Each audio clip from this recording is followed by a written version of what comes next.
99 TV big డిబేట్కి స్వాగతం. విడుదల రజని వైసీపీలో సంక్షోభానికి కారణమవుతున్నారా? చూడబోతే అలాంటి పరిస్థితులే కనిపిస్తున్నాయి. అంతర్గతంగా అందుతున్న సమాచారాన్ని బట్టి ఒక్కళ్ళొక్కళ్ళుగా పార్టీని విడిచిపెడుతున్న నాయకులందరూ అధినేత దగ్గర నేరుగా ఈ విషయం ప్రస్తావన చేయకపోయినా ఆయనకైతే సంకేతాలు పంపించారు. విడుదల రజని పనితీరు వల్ల తాము పార్టీని విడిచిపెట్టి వెళ్లాల్సి వస్తోంది అని చెప్పేసి వారి సన్నిహితుల దగ్గర చెప్పడం, అది మాజీ ముఖ్యమంత్రి జగన్మోహన్ రెడ్డి దాకా చేరటం కూడా చక్కచక్క జరిగిపోయాయి.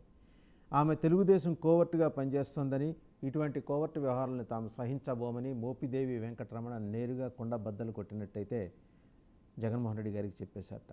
ఇంక ఇవే కాదు, అలా ప్రజాప్రతినిధుల కోర్టు, అలాగే జగన్మోహన్ రెడ్డి గారి పిటిషను, తదనంతర పరిణామాలు, ఇంకా బోల్డన్న అంశాలు, సహనం కోల్పోతున్న జగన్మోహన్ రెడ్డి, వీటన్నిటి మీద సమగ్రంగా చర్చించడానికి బిగ్ డిబేట్లో మనతో ఉన్నారు బీజేపీ అధికార ప్రతినిధి పెద్దిరెడ్డి రవికిరణ్. నమస్తే రవికిరణ్ గారు. అలాగే తెలుగుదేశం పార్టీ అధికార ప్రతినిధి ఉప్పలపాటి శ్రీనివాస్ చౌదరి గారు, అలాగే పొలిటికల్ అనలిస్ట్, బహుజన ఉద్యమ నేత బాలకోటయ్య గారు. అందరికీ నమస్కారం అండి. టు స్టార్ట్ విత్ రవికిరణ్ గారు, బోల్డన్ని డెవలప్మెంట్స్ అండి. ప్రత్యేకించి కోర్టు జగన్మోహన్ రెడ్డి గారి పాస్పోర్ట్ వ్యవహారంలో చెప్పిన అంశాలు కొన్ని ఆ పార్టీకి అలాగే ఆయనకు మింగుడు పడకుండా ఉన్నాయి. 5 ఏళ్ల పాటు ఇన్నోసెన్స్ ప్లీడ్ చేసి ఇవాళ ఆశ్చర్యం ప్రకటించడం మీద కోర్టు కొంచెం గట్టిగానే మొట్టిగాయలు వేసినట్టు అనిపిస్తుంది. రవికిరణ్ గారు వినిపిస్తుందా? వినిపిస్తుంది, చెప్పండి. ఓకే వాసుదేవన్ గారు, ముందుగా మీకు తోటి ప్యానలిస్టులకి 99 టీవీ వీక్షకులకి శుభోదయం అండి. బెజవాడ ప్రజలు బుడమేర వరదతో ఇబ్బంది పడుతుంటే పాపం మాజీ ముఖ్యమంత్రి గారు పాస్పోర్ట్ బాధతో ఇబ్బంది పడుతున్నారు. పాస్పోర్ట్ వచ్చిండి ఈ పాటికి శ్రీ అని చెప్పేసి అందరూ నిలుపుకోవారు. వాళ్ళ కూతురుతో పాటు పాపం ఇక్కడ ఉండాల్సి వస్తుంది. ఆ జైలు చుట్టూ, ఆ నీళ్ల చుట్టూ చాలా ఇబ్బంది పడుతూ కట్టలు పేపర్లు పట్టుకుని ఆ పేపర్లు ఎలా చదవాలో తెలియక తికమక పడిపోయి ఒకటి చదివితే మున్నేరనిపోయి మూసి అంటారు, లేకపోతే ఇంకోటి ఏదో అంటారు. సో భగవంతుడికి కూడా ఈ కష్టాలు రాకూడదు జగన్మోహన్ రెడ్డి గారికి. ఈ పాస్పోర్ట్ ఏంటంటే ఆయనకి సెప్టెంబర్ 29వ తారీఖు కల్లా ఆయన పాస్పోర్ట్ ఎక్స్పైర్ అవుతుందండి. అంటే ముఖ్యమంత్రిగా ఉన్నప్పుడే డిప్లొమాట్ పాస్పోర్ట్ ఉండేది, అందుకని ఇబ్బంది లేదు, ఎప్పుడు కావాలంటే అప్పుడు వెళ్ళిపోయేవాడు. సో ఇప్పుడు అలా కాదు కదా. ఇప్పుడు ఆయనకు ఉన్నటువంటి వ్యక్తిగత పాస్పోర్ట్ 29 సెప్టెంబర్ కి ఎక్స్పైర్ అవుతుంది. సో బయటికి వెళ్ళాలంటే కనీసం 6 నెలల పాటు, 6 మాసాల పాటు పాస్పోర్ట్ వ్యాలిడిటీ ఉండాలి. అందుకని ఆయన సిబిఐ కోర్టులో నాకు పాస్పోర్ట్ ఎక్స్టెన్షన్ కావాలని చెప్పి కోరారు. కోరితే దాని మీద సిబిఐ వారికి 5 ఏళ్ల పాటు ఎక్స్టెండ్ చేసి ఇమ్మని చెప్పి పాస్పోర్ట్ అధికారులకి చెప్పడం జరిగింది.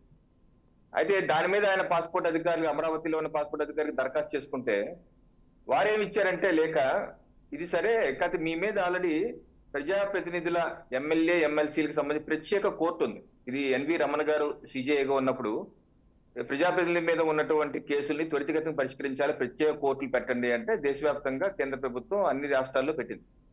ఆ కోర్టులో మీ కేసు పెండింగ్ ఉంది, సిసి నెంబర్ 18/2008, సిసి 33/2018, అంటే 2018లోనే ఒక కేసు ఫైల్ అయి ఉంది. సో దానికి సంబంధించి ఆ కోర్టు నుంచి మీరు ఎన్ఓసి తెచ్చుకోండి అన్నారు. ఇదేంటి బాబు నా మీద కేసు ఏంటి అన్నట్టుగా ఆయన ఆ కోర్టుకి, స్పెషల్ కోర్టుకి దరఖాస్తు చేస్తున్నారు, నాకు ఎన్ఓసి ఇవ్వండి.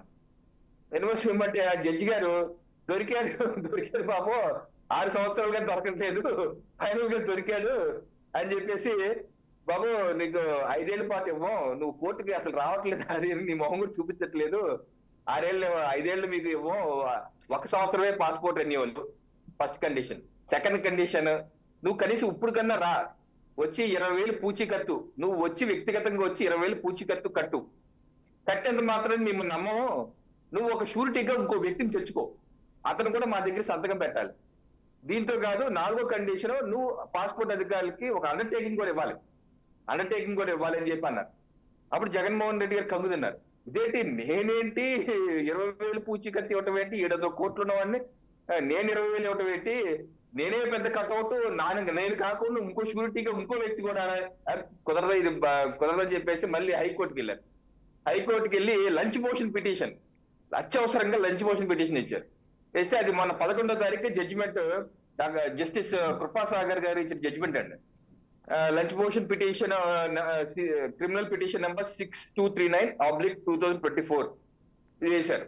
సో దాని జడ్జిమెంట్లు ఏమన్నారంటే ఆనరబుల్ జస్టిస్, సరే సిబిఐ కోర్టు మీకు 5 ఏళ్ల పాటు అయితే పాస్పోర్ట్ ఇచ్చింది, అదే ఎంపీ ఎమ్మెల్యే కోర్టు అయితే 1 year అంటుంది.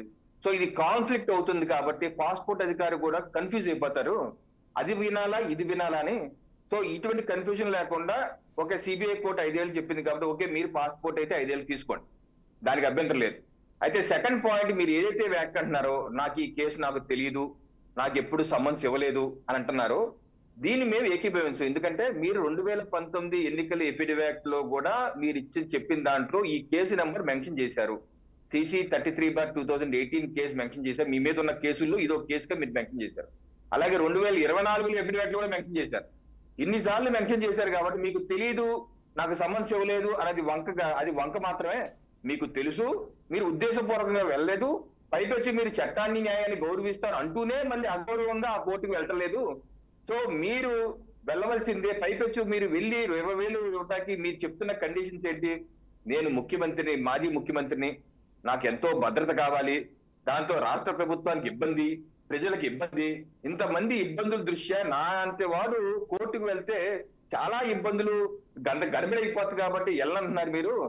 అసలు మీరు ఒకటి గుర్తుపెట్టుకోవాలి, అది ఆ కోర్టే ఎంపీ ఎమ్మెల్యేల కోర్టు, అది అంతేకాని మామూలు కోర్టు కాదు. ఎంపీ ఎమ్మెల్యేలకి స్పెషల్ కోర్టుకి వెళ్ళమంటున్నారు మిమ్మల్ని. సో ఆ భద్రత వ్యవహారం అంతా రాష్ట్ర ప్రభుత్వం చూసుకుంటది, మీకు వచ్చిన భయం లేదు. మీరు ప్రశాంతంగా వెళ్ళండి, పూచీకత్తు ఇవ్వండి, షూరిటీ తీసుకెళ్ళండి, దానిలో ఎటువంటి మినహాయింపు ఇవ్వము అని. పాపం మాజీ ముఖ్యమంత్రి గారికి ఇది ఇంకా గొంతులో ఎలక్కాయ పడికి దిగినట్లేదు. ఇంకా ఎప్పుడు వెళ్తారో కోర్టుకి, ఎప్పుడు 20,000 ఇస్తారో, ఎప్పుడు ఎవరు గొప్పవాడు తీసుకెళ్లి షూరిటీ ఇస్తారో అప్పుడు కానీ పాస్పోర్ట్ రాదు, అప్పుడు కానీ ఇన్ఫ్లైట్ ఎక్కడు. సో ఇది పాపం పాస్పోర్ట్ కష్టాలు ఎప్పుడు తీరుతాయో పాపం ఎవరికి విహారయాత్రలు, విందు వినోదానికి అవసరం ఉంది. వాసుదేవన్ గారు, డిబేట్ మొదలెట్టగానే ఒక విషయం ప్రస్తావించాలి అనుకున్నాను, ఇప్పుడైనా చేస్తున్నాను. సిపిఎం అగ్రనేత సీతారాం యేచూరి గారు దివంగతులయ్యారు. అంటే వారి సిద్ధాంతాలుకి, అంటే ఒకప్పుడు సిద్ధాంతాలు పట్టుకుంటే ఎట్లా నిలబడేవాళ్ళు అనే దానికి ఆయన సంకేతం. జేఎన్యూ తోటి ఆయన విద్యార్థి రాజకీయాలు మొదలెట్టినప్పుడు ఇందిరాగాంధీనే, అప్పుడు ప్రధాని ఇందిరాగాంధీకి ఒక విజ్ఞాపన పత్రం అందజేసినప్పుడు ఈయన వాక్పటిమికి ఆమె ఆశ్చర్యపోయారు.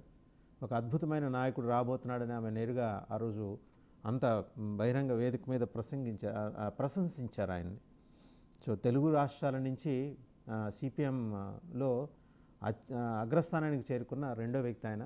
3 దఫాలు ఆయన జాతీయ ప్రధాన కార్యదర్శిగా, అంటే వాళ్ళకి అధ్యక్షుడు చైనాలో ఉంటారు, జాతీయ ప్రధాన కార్యదర్శిగా ఆయన బాధ్యతలు నిర్వహించారు.